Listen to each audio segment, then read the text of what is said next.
Welcome back.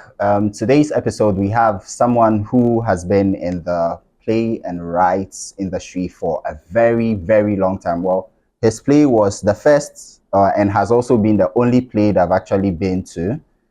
I know that he's always on time. His work is always on point. Like when I say on point, it's not sometimes it's on, no, it's all the time it's on point. So by God's grace, we have him here. His name, I know him by Uncle Ebo Whyte. I don't know the name you guys know. So, Uncle Ebo Whyte, please Yes, sir. tell us about who Uncle Ebo Whyte is and what your name actually is. Because I don't think your name is Uncle Ebo Whyte. I think that's the name people It have is given you. James Ebo Whyte. James Ebo Whyte. Yeah. So, James Ebo Whyte, how did you start all of this? How did you start Roverman production? Well, thank you, Stanley. Roverman Productions comes on the back of it comes from the ashes of failed shows. I had shows. 3 commercial shows that did not work well. It's a story I tell very often that my first commercial play, I took a loan to finance it, and it took me 2 years to pay the loan. The second one, I sold the car I was using. It was a white Octavia, Skoda Octavia, and the car did not come back. It's my third commercial play that broke even. So on the back of those 3 failures, then came September 2008, our first Roverman play called Unhappy Wives, Confused Husbands. But before even those 3 field productions, or what I regard as field productions, I had been the artistic director for the Youth for Christ drama troupe for 11 years. Okay. And written 12 plays for that period. Those productions were normally for free, and they were in churches and schools. So the halls were always filled. Come again? For the 11 years? Yes. The halls were always filled because we were doing ministry, in quote. So that was what it was. So even though it was not for money, it also gave a lot of room to learn, to experiment, and to grow. And so for somebody who did not even do literature in school, that became a good training grounds for me, because I did not read literature. I did business in secondary school, and I read statistics at the university. Sorry, I'm a bit shocked that you didn't you didn't read literature in school. No, I didn't. Wow. Okay. So straight from a business background. Well, wait, straight from a business background to statistics. And then because you found yourself doing ministry and you were writing plays for church and other schools, right? For Youth for Christ. For Youth for Youth for Christ. Christ, a non-denominational youth evangelistic ministry, international. The first full-time worker for Youth for Christ International was Billy Graham. So that gives you the kind of stature Youth for Christ was. But the Ghana chapter, this is a youth ministry that used any platform that they thought would interest youth. So music, theater, and whatever would grab the attention of the young people. Wow. That we use. And so that was the place where my skill was honed. Yes, was honed. So just to pick on the 3 failed attempts, or it will be 2 failed before the third one finally. The third one that broke even. That broke even. So that broke even, but it wasn't breaking even that I wanted. I wanted to make money. Okay, so when you decided to start it, was it purely because you wanted to make money, or it was because you wanted to tell good stories? Because I've watched a couple of your interviews where you say you just want to tell good stories. Money has not been a factor, even though I am I'm practical enough to know that without money too, you cannot sustain what you are doing. Okay. So it will be false and it will be hypocritical on my part to say that no, money is not an issue at all. It is not a driving force. Okay. But I am very conscious of the fact that if we do not also make money, Mm-hmm. we will not be able to finance the next production, which Okay. needs to be financed. Okay. You understand? So there's that balance there. What I know is that if you come into the arts to make money, you'll be frustrated. You look at even the music, recording artists, Yeah. their song that hits Yeah. is often not their first song, not their second It's song, not that, yeah. not their third song. But we remember their successes, not their Not the failures. failures. That's why I say that if you come into the arts because you think somebody is making money in it, so you also want to make some, and you don't have the calling, you don't have the passion for it, you will pack and leave quickly with a broken heart and with a lot of bruises, and possibly owing a lot of people. So in the three failed productions, what kept you going? What kept you going? Because I can imagine, okay, this is the first play I'm about to do. It's going to go well. Then would be okay, or would even break even with this one, or even if this one doesn't break, the next one will break, and then you go into debt. It doesn't go well, Yes. and you say, okay, let's do another one. Yes. What was your mind going through at that point? What was your thought process into let's do another one? Because I don't want to know how much it was, but I'm sure it was huge. I think that the easiest answer is a song, a line in a song, something inside so strong. What song is that? I will leave you to go and research and find it. Something inside so strong. That's by our man, eh? Yeah, something inside so strong. I think Kenny Rogers also. Okay. I see. You can deny me, you can decide to turn your face away. No matter, 'cause there's something inside so strong. I know that I can make it, though you're doing me wrong, so wrong. Thought that my pride was gone, oh no. It is, and that's why I said that if you don't come into the arts with a passion, you will leave heartbroken.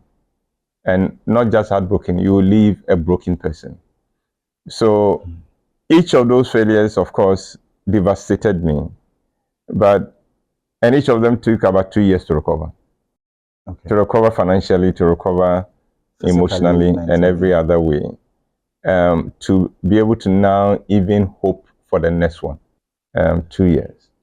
Then you try again, it doesn't work. And yet, that feeling inside will not go away. That call inside will not. I need to do this. Yes, that this is what I have been given to do. Wow. So it will be advisable then to say that you should have passion for the thing you are doing, because when everything else is lost, is that passion that will keep you doing that thing. It is that thing that will keep you going. It is that thing that will keep you ignoring the people who are rejoicing that you are failing. In our part of the world, you know very well that exists a lot. There are people who, whilst you are trying to make something, whilst you are trying to position yourself to even serve your community with the gifts God has given to you, with your abilities, they are only waiting to see you fall. So when it doesn't work well, then they go, aha, we told you. Yeah. And they are happy. Wow. So it has to be something inside to be able to shut your ear to those voices and still believe that, yeah, this did not work, but let's try again. Let's try again. Okay. So now coming into when Roverman finally started, and the first play rolled out. That was in 2008. What was that play about? And did you actually expect anything from that play? Yes, of course. I mean, every one of the plays that I did, I thought it was going to be the big thing, the biggest thing that has happened to mankind. And that is how come when it doesn't work, you land hard, because you have so much high hopes. High hopes for it. And this play was Unhappy Wives, Confused Husbands. The 40th wedding anniversary of a couple. All their children, 3 children, are grown. They have all left home, doing great things for themselves. Now they're coming back. But they are all coming back with wahala. Each of them has issues. And each of them need their parents to intervene and to help them to find their equilibrium and to go. So there's quite a lot of drama in that place because they come with their spouses. So here are the spouses, instead of celebrating the 40 years of their parents, now sorting themselves out because they must sort themselves out before the celebration can begin. Yeah, if not, there will be no true celebration. There will be no celebration. So that is Unhappy Wives, Confused Husbands. Did I believe it will work? I've believed in every story that I've written. And so I was believing it, except that in this case, the sources of it and the degree of its sources was totally unexpected. That we could sell out National Theatre, 1,400 plus, twice in a day, was massive, was huge. Wow. I think as at that point, no play has filled the National Theatre, all 3 levels of the National Theatre before. Wow, because the National Theatre, it's quite big. Yes, it is. It's quite big. And ever since you started doing your play, I noticed in the recent year, I think it was last year or last 2 years, I noticed that the venue changed. Did that disrupt your flow in like when you start and when you end? Because the first play I was in was in 2000 and I think 10. That was when I came to Ghana fresh. My brother brought me to one of your plays, and he was like, "If you don't go early, you miss the show. You miss the beginning." I was like, "How? In Africa, like this, it's possible that you don't go early and you miss it." We got there 4:20 and we missed it. 4:20 means you've missed 20 minutes. I was shocked. So has change of venue ever disrupted your flow, your sequence, your being on time?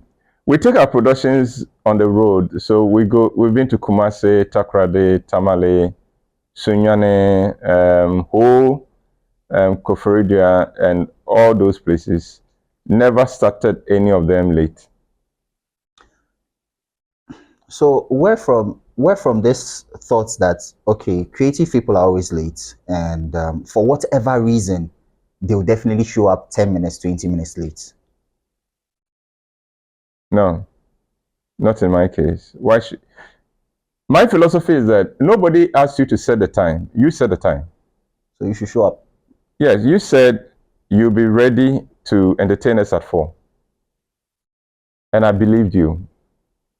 And I came. And I came at 4. What is your excuse for not coming? Yeah, for not starting. So there has never been a situation where unforeseen circumstances. Unforeseen circumstances are unforeseen, but in 16 years, I don't think we've had that. The only thing that comes close to unforeseen circumstances is a day when we were hosting the former president, Kufuor. He was in the audience. And right on time, when we wanted to lift the curtain will not lift. Wow. But we're ready. Everything was ready. So what we did was to cut the curtain. We could not wait for it to be fixed. The show must go on. Wow. So we cut it off. And it fell. Yes, and then we the started. show starts. Yeah. Oh, that's really impressive because I struggle a lot with people when they tell me, okay, show up at this time. I show up. Now you are not there. You gave me the time. Yes. So why I came early? Why are you not there? And most times they always say, oh, it's an African thing, it's a Ghanaian thing. I don't believe it's an African thing. I don't believe it's a Ghanaian thing. I don't believe it's a Nigerian thing. Is it not the same African who goes to Europe and performs excellently and keeps to time? He's the same. Why is he different in Europe? The point is that every human being will give you what they think you would accept. If I think you would accept lateness, I would always be late. If I think you would accept rudeness, I would be rude. I'd always be rude. If I think you would accept misgovernance, I will misgovern you. If I think you would accept oppression, I would oppress you. Take a look at Kenya. You know, Kenya thought that people would accept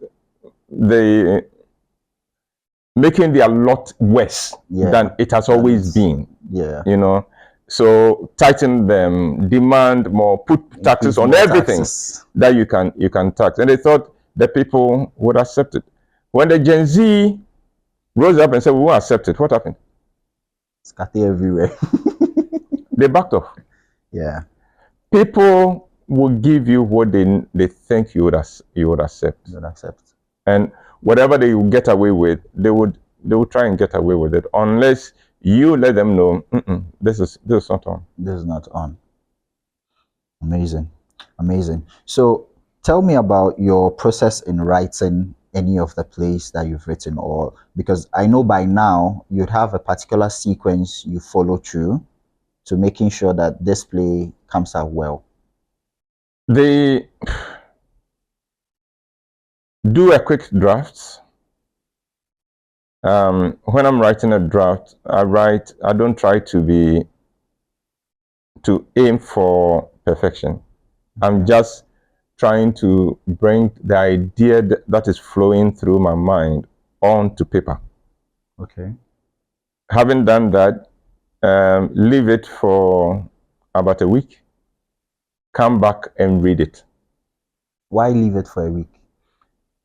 You need to distance yourself from your work, because when you've written fresh, you are very attached to it. That's your baby. Yeah. Do you understand me? Yeah. And it's difficult to have a perspective on your work. Okay. You know, and so I need to achieve that distance between me and the work. So I can be a little bit more objective for it.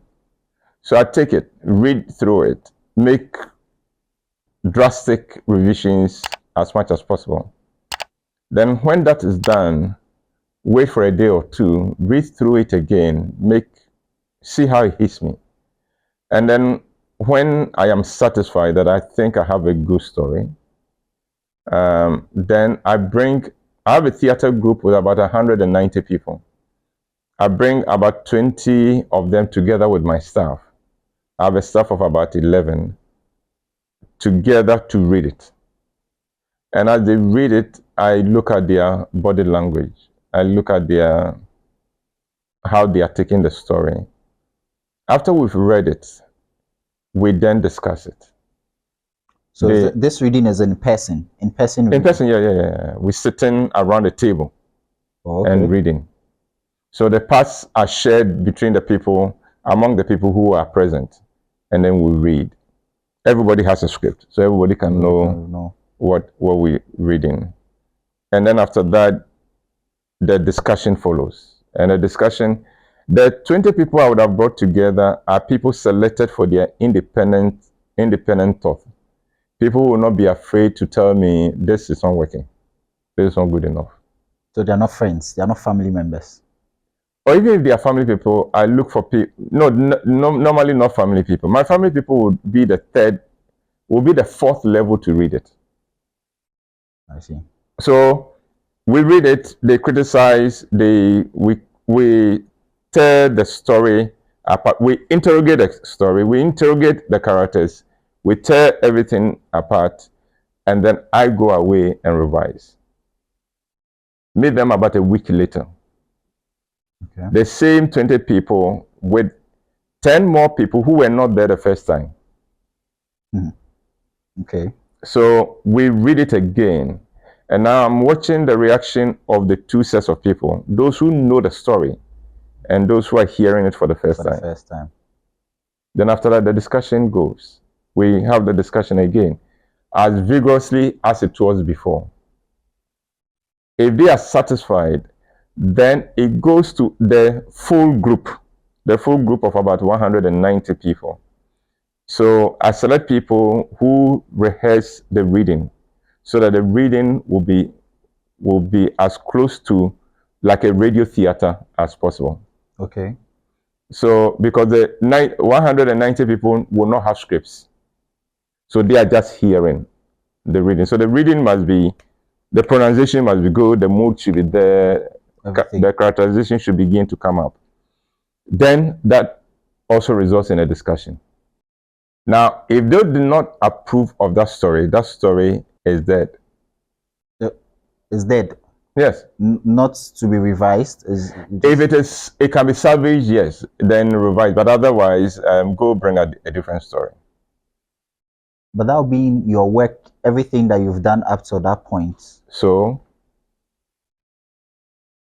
do you want perfection or you want them to pamper you? Okay. The arts can be unforgiving. When people have paid money to come and watch a show, they don't need excuses. They don't need you to say, oh, I haven't been well this quarter. So, no. So what? No, do your homework and come when you're ready. It is only after the group has said, yes, we think this is a worthy successor to the last play. Note the words. This is a worthy successor to the last play. That means it has to be better than that. Otherwise, it's not coming. So even if it's the same, no, go make it better. Then I give a script to my wife to read.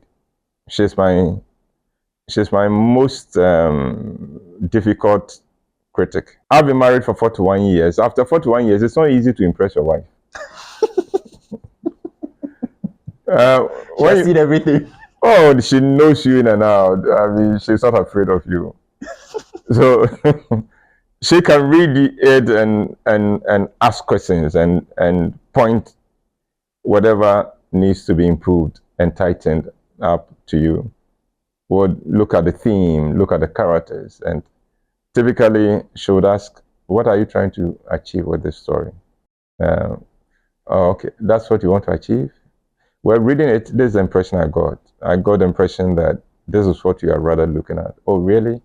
What gave you that impression? And then we talk about it, and then so a little bit more revision, because a play is not finished until an audience has seen it. So revision is an ongoing thing. We revise all the time, even at rehearsals. Wow. Till the audience have seen it.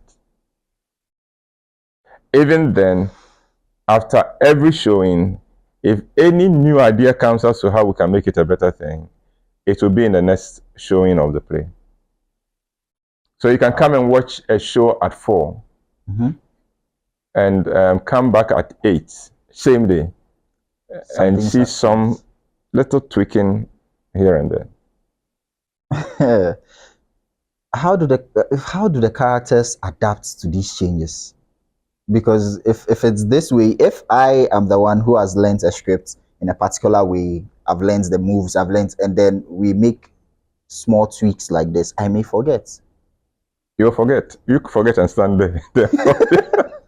Are they professionals that have been trained, or these are people you've actually The process of rehearsals is very rigorous and thorough, and forgetting is not an option. Because they have dance, they have to say the right words. And they have to sing. And you have to sing. Yeah, and all that. But forgetting is not an option. Typically, what does rehearsal look like? 5 weeks when we have the time. usually 5 to 6 weeks. Rehearse Tuesday, Wednesday, and Thursday. Take Friday off. Saturday full day from 10 to when I get tired. So you get tired? Till I get I tired. don't think you get tired early. So No, which is usually about 9 p.m. Wow. Or till the goals I have set for the day have been achieved. Have been achieved. And then Sunday, right after church, about 11:30, we are on and go till 8 o'clock. That's for the weekends. The weekends. Holidays, if you're in any cast of mine, your holiday is mine. So you turn up here for work on a holiday. Then weekdays, when they are not holidays, we rehearse from 5:30 p.m. to 9 p.m. Tuesdays, Wednesdays, and Thursdays. So the days off are Fridays and Mondays. Wow. Okay. So now, taking away from the scripts and play side, what is the business side like? When you started Roverman production in 2008, how did you get to pitch your production house to other companies to partner with you? Oh, as a business venture, as a business deal. So we don't go there saying we have a good production, support us. Okay. Do you understand me? I'm aware that you are not a charity. No company is a charity company. They want returns for their advertising dollar. So give me this amount of your advertising CDs.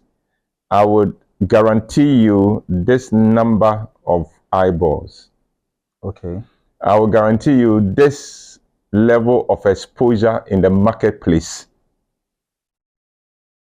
I will guarantee you first-hand interaction between your products and this number of patrons. First-hand, so they're going to see it. They're going to see it because you have the opportunity to have a desk in the foyer. You have opportunity to have your TVC played. So you're reaching this number of people directly. Okay. And for giving you that level of exposure, that level of awareness, this is the price. Then they either they counter or they agree. Mm-hmm. Wow. Okay. So it's a pure business proposition. Wow. And it must have taken you a lot of writing to do. Well, are those propositions easy to get, like getting them to actually come on board, or you have to revise and revise and revise? No, you have to keep knocking on the doors. You have to keep knocking on the doors. You've got to be courageous enough to be able to take a no and shrug it off and go knock on the next door. On the next door, not the same door. Oh, there's a company I chased for. I pursued for 6 years before they finally agreed. Before they came on board. Yeah. Wow. For 6 years, kept never walked away when they said no. Kept the contact with them. Kept the relationship with them. No. So that is 6 years times 4 shows. 24 shows.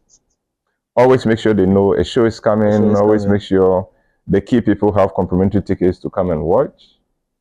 Meet them, be nice, be pleasant to them, because he has his focus. Do you understand me? If you take it personal that a person doesn't want to help me, then you will be making a lot of mistakes. Okay. He has his targets. For now, maybe his objectives do not require your level of the platform you're offering. But there will be a time when maybe they will need a platform. So stay in touch and stay in a good relationship with them. Okay. Wow. Okay, so because of the time we have, with your, well, it's more than 18 years. It's more like 20 plus years in production. No, Roverman production 16 years, Roverman because is that is 16. you're looking at 2008, Eight. which is the first production Yeah. to now. So that's 16 years. Then the 11 years. Then the 11 years before, that's I wrote and directed my first play in 1974.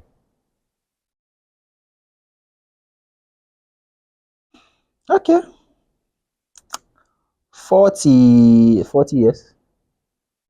That's No, more than 40 years. That's 50 years. Yeah, 50 years. 5 decades. Yes, 5 decades.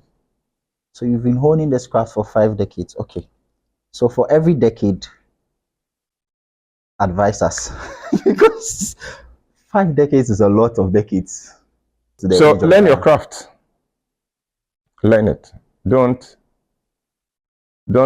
be complacent, and don't rest in your comfort zone. Learn the craft. Push yourself. Pay your dues. What I mean by pay your dues is that don't think anybody owes you anything. You know, there are people who come with a certain entitlement mentality. You must make room for me.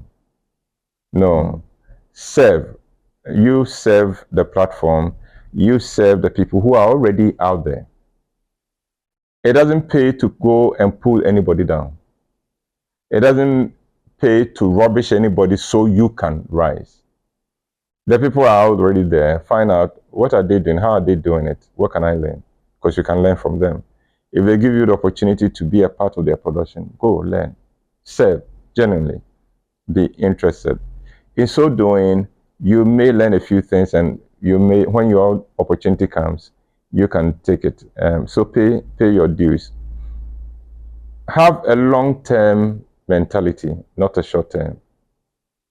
So that it didn't work today, but it doesn't mean who said it won't work tomorrow. Okay. It didn't work today. Understand that failure is often a preparation for success. No matter how many times. No matter how many times. There isn't any real success that does not have a history of failure. Because it is from the ashes of the failure that success springs. So if you want to succeed, but you don't want to fail, then I'm afraid you're never going to really know success. You know, remember, there's a common saying that we miss 100% of the shots we don't take. It's an imagery from basketball. Yeah. You know, if you take the shot, you may miss it. You may miss it. You may. It's not you miss, well. You may score. But if you don't take it, you've missed it. Yeah. So you miss 100% of the shots you don't take. So take your shot. Would you make basket? Maybe you won't. So the game still is in progress. And if you lose this game, there will be another game. Shake it off and keep moving. And then respect your audience. Respect your audience. Because you see, the audience don't need to come to your show. They don't need to. Nobody needs to watch a play. So respect them. When they come, somebody respects you enough to decide to buy your ticket and come to your show. Or let them feel celebrated just for walking through the door. They must experience that level of, oh, we're excited you are here, and we cherish your patronage. And it must go with everything connected with the show. So any venue we go to perform, you can be sure that we would invest in making sure that the washroom is clean, and there are workmen standing by, not to wait for the show to finish, but even while the show is going on, they will go and check. Is it clean? Because my patrons must have their comfort. We invest in security. So at National Theatre, we have 3 levels of security, so that nobody will come and watch my show and say my car was broken into or my headlight was stolen. No, because we have 3 levels of security. Because I want you to take certain things for granted. I want you to take your safety for granted. I want you to take your comfort for granted and come. We've always had a standby generator, so that when power goes off, just give me 5 minutes. We'll be back around running. So is the standby generator for you or is for National Theatre? It's for me. We rent it. Just for the show? We rent it for our shows. Whether we use it or not, we pay. And we have been paying for this. We have been paying for this generator for 8 years without ever using it. No, for 12 years without ever using it. And then I think 3 years ago, one of the days, the whole of Accra, I think, suffered a power outage. In 5-6 minutes, we're back. Wow. I know of productions that have had to be called off because lights went off. Yeah, that's common in Ghana because the lights can just... No, so that's an extra expense. And at a certain time, there was a discussion in the team as to whether we should continue making. We are going to make it because I can't walk in front of go onto the stage and look at my patrons and say, I'm sorry, we can't. We have to call the production off because we don't have power. This video is proudly brought to you by Board House Electrical, your one-stop place for all your solar needs. Imagine doing some serious work, then your lights go off. Charlie, ECG. That means you have a productive day because you solely depend on ECG to produce your work. With a complete solar system from Board House Electrical, you can provide all your power needs 24/7. You know, I'm even wondering why we are wasting the power of the sun when we have a lot of it. Like a lot of it. Charlie, the sun, it a bear, no. I'm not even going to talk about the increasing cost of electricity these days. Let's not even go there. Let's not go there. They said the thing has increased by 35%, but you are buying double of what you used to buy. Contact Board House Electrical with my promo code ISVisual and let them take care of all your solar needs today. All right, let's jump back into the interview. Yeah, I know how that feels. They must take certain things for granted. If you come into my show, you must be able to take certain things for granted. You must be able to take it for granted. The show will be worth your money. And it's always is. It will be worth your money. You must take it for granted that you'll be well received. The ushers will treat you with respect. There's extra training to all of this. It's not you just hire people. No. These are people who are well trained. So you train them, or we train them. In addition? Yes. Okay. I still do have a lot of questions, but maybe we can continue this because of the time that we have. Okay. But thank you so much for giving me this opportunity. This was a thought I had in my head, like, I think a month ago, and then I just asked a few of my friends, oh, do you know how I can get to him? Do you know how I can get to him? Because for the number of years that I've known your shows to run, for every single one that I've come to, it's on time, it is good, and I've never felt like, oh, I wasted my time coming. It's always just good. So thank you so much for granting me. Yeah.